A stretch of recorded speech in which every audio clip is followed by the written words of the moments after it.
I thought we would start with talking with about Humana, and they reported Q3.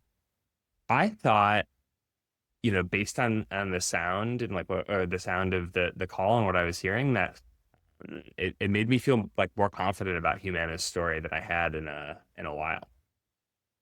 Yeah, I mean they certainly tell a bullish story about Medicare Advantage and projecting a lot of confidence that they're going to nail next year and successfully grow the Medicare Advantage market, which like I think we can get into. It's going to be interesting to watch because as much as they projected confidence, I think the market dropped 8% that day. There's Humana stock dropped 8% that day on the earnings, which in some ways highlights the challenge here, which is in my mind, there were kind of two parts of the call, right? Part one is 2025 is going along, right? No issues in medical, no issues in pharmacy, nothing really to report there. That's going fine. The 2026 open enrollment is off to the races. And that became the kind of thrust of the call, right? Which it's just going to be a fascinating test to watch, I think, because I think that like there's the confidence that Humana projected, which is open enrollment is going well thus far. We priced our product right, though. We're confident in that. And we've invested in operational capabilities to be able to service that product. And so we feel really good about this.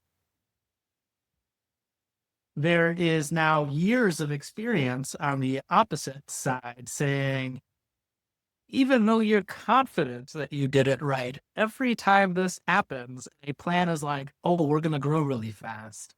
The next thing that happens is Q1 2026 earnings is like, oh, this is not good. Sorry, guys. And so I think like that's to me going to be the question here is Humana just the next player in this cycle where other MA insurers pull back, somebody gets outsized membership growth, and they then have profitability issues. We kind of go around and around in this merry-go-round. Or like is something different this year where they actually figure out how to sustain the growth. I don't know. Did their talk track for 2026 give you confidence, you think, that they figured it out? Yeah, I think that I'm always like I always get a little nervous whenever any insurance company is like we're grabbing market share because Uh-huh. like there's a reason why that market share exists, and you're in the adverse selection business, so you should know better. Yeah. Um, no, the thing that I think gave me confidence is they had a really good story for the right type of growth. And so I thought one of the things that I think it was Jim came out and said and clarified was we're not growing from people leaving other plans. And you can kind of contrast that to the Clover story, which is like all of these people are retreating and we're bringing people in who, to our PPO plan because a bunch of other PPO plans are leaving the market. So that was point number one. It was the right type of growth. And then on their pricing, they talked about where they were kind of falling in the stack, on the pricing stack. And um, it didn't seem like from their perspective, and obviously their perspective would be if they thought that they were underpricing from their perspective, that would be bad. Um, Sure. but they expressed a lot of confidence that they were priced kind of in the middle of the path. And so those two pieces together make me think, yeah, like I think that they could pull this off. Yeah, for sure. I mean, to me, I don't know which way it's going to go. I am fairly certain it's going to go one or two extreme direction. Either it's going to go very well for Humana in 2026 and exactly what you just articulated, they're going to nail it. They got pricing right. They are going to grow because, so as I think about their pricing, I think as I hear it, they held benefits steady, which almost every other plan trying to lose membership pulled back on benefits. And so that is where Humana, like they didn't come out with richer sets of benefits. They just held it stable. Um, but if they got that right and they're right about this plan design thing and where they're getting membership from, yeah, you can see that. I think on the flip side, it's like, yeah, but you're getting a lot of new membership. You've got stars, headwinds coming your way. If this goes south, it could go really south. And I there was an interesting quote. One of the um, it was I think it was David Dienfoss. I don't know if I pronounced his last name right, Dienfoss. And he made the comment they were asking about growth, and he said, "There's all this question about is growth good or is growth not good." That really comes from our approach that says we're going to grow on plans that frankly don't have a very attractive margin. They're attractive for the customer. We bring them in, and then those plans tend to degrade over time. Problem is, if you overgrow on those low market plans, you say growth might not be good. We don't think that's a long-term strategy. We don't want customers' plans changing constantly. Instead, we try to stabilize margin across all plans. I think it's a really interesting comment because like it's very obvious on its face. Yes, you don't want to attract members in low margin plans. I think the challenge is that like no payer comes out and thinks they're gonna lose like 5% margin on any of their plan designs, right? Like you might give a little bit on margin for an attractive membership base, but I don't think many like large national carriers are putting out negative margin plans by design to attract more membership. And so saying like, yeah, we're not doing that. Like it's not a super confidence inspiring answer to me, you know? Like I It know this, raises some questions. yeah, it's like nobody has done that over the last nobody has thought they have done that over the last few years. But that's the issue is you don't think you're doing it and then you get something wrong in the process and all these new members coming in um create some issues. I thought it was really interesting that so they came out on the earnings call.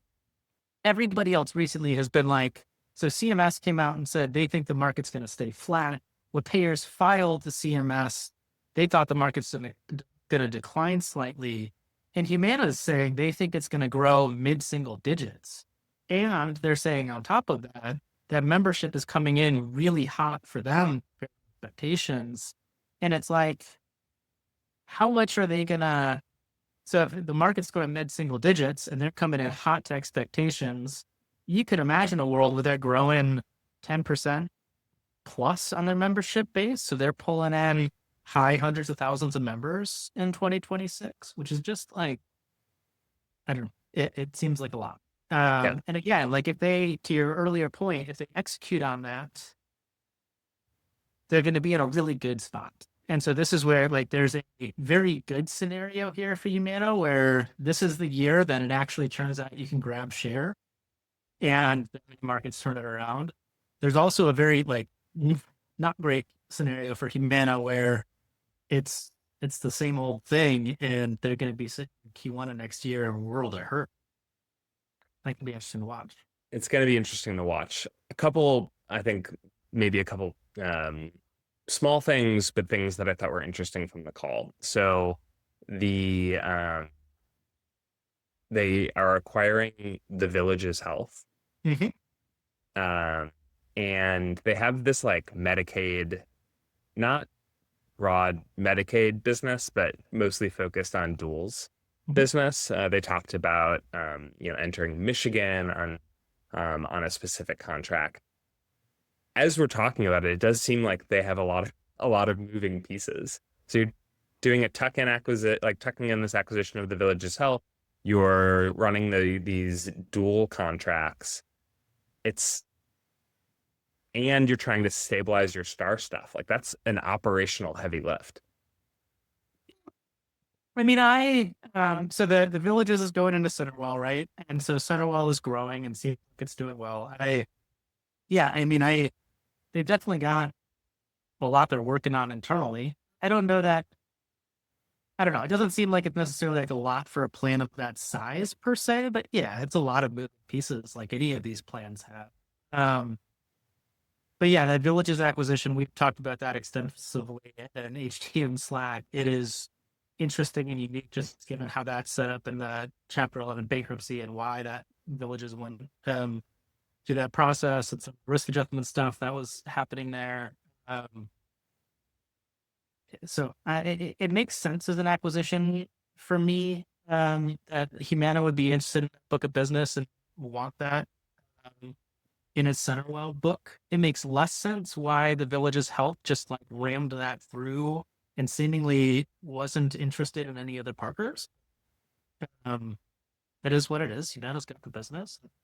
That seems good. There was one interesting question, like picking up on that thread of um, MA primary care models. I think it was Justin Lake. He he asked a question. He said, "Can you give us an update on your percentage of MA individual membership and fully capitated agreements this year, and what you expect it to be next year? And are you seeing any pushback from providers in terms of giving you these lives back because they're having economic issues making a margin on these benefits?" And I like to me, there's a really interesting that is an interesting question to be asking, because you can see a scenario where, like, we've heard about this cram down in the space happening with V28 of payer margin gets compressed. And that then translates to the global cap market for these providers.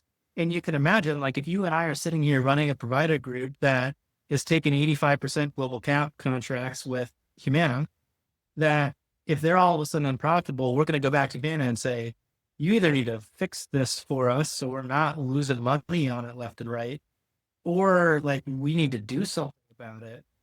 And if they walk from those contracts, and those are in those, and that's where Humana has it got profitability issues in those contracts to begin with, but it's passed that on to those providers because of the nature of the 85% or 80% global cap contracts. If that then flows back to Humana, that then like also puts them in that oh crap scenario of like, this could get really bad really fast. Yeah. That's And we like just one of the more interesting questions in the and we earnings. just don't have a good window into like No, what those global cap contracts like, what those negotiations are like. But if they you're used to sitting across, yeah, they used to report out a lot more on that publicly, right? They put out that like real nice BBC report every year. But yeah, to your point, we won't know how this goes until Q2 of next year. yeah, So yeah, it's going to be yeah. interesting to watch. Um, But one and last question I yeah, had on Humana that I'd be curious your take. So there was the analyst at the end of the call who was opining on the 2027 advance notice, and he was doing the math in his head, getting to a 9% effective rate for Medicare Advantage growth. I think based off like the ACO fee for service growth rate that they were calculating, which seems, I mean, back to this like, is Humana going to blow the doors off, or are they going to be in trouble? If there's like a 9% effective growth rate for 2027 being baked in, that's just on the horizon. It actually seems like a solid tailwind for an org like Humana. And back to that point of like, this might be the year to lean into membership growth. yeah, But it seems like a very high number. Um, seems like something that I yeah, yeah. I think that if you're looking, trying to read the tea leaves at CMS right now, it's just really hard because CMS has been all over the place and is both, Dr. Oz, when he was selected as administrator, everyone was like, we are like traditional Medicare is going to like cease to exist because Dr. Oz loves Medicare Advantage. And I suspect a lot of people in MA have been surprised at how unfriendly Dr. Oz has been. The two things that he kind of keeps harping on is risk adjustment audits and clawbacks, which the courts have slapped down. And he's like, we've got a bunch of other routes we can go down, but like we're getting that money back. And so if you think about that, if you were a big risk adjuster, that you have this provision that you have to, or you'll have to like make a provision for like whatever amount of whatever they deem inappropriate amounts of risk adjustment. And then the other thing is prior auth. It's like the tool that you use to for utilization management.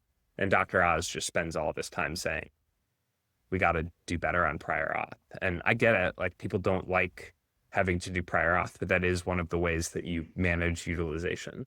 And so Mhm. I don't know. I mean, yeah, it feels like it are we doing favors or are we like throwing sand in the gear for Medicare Advantage? It kind of depends on the day. Beast and wise.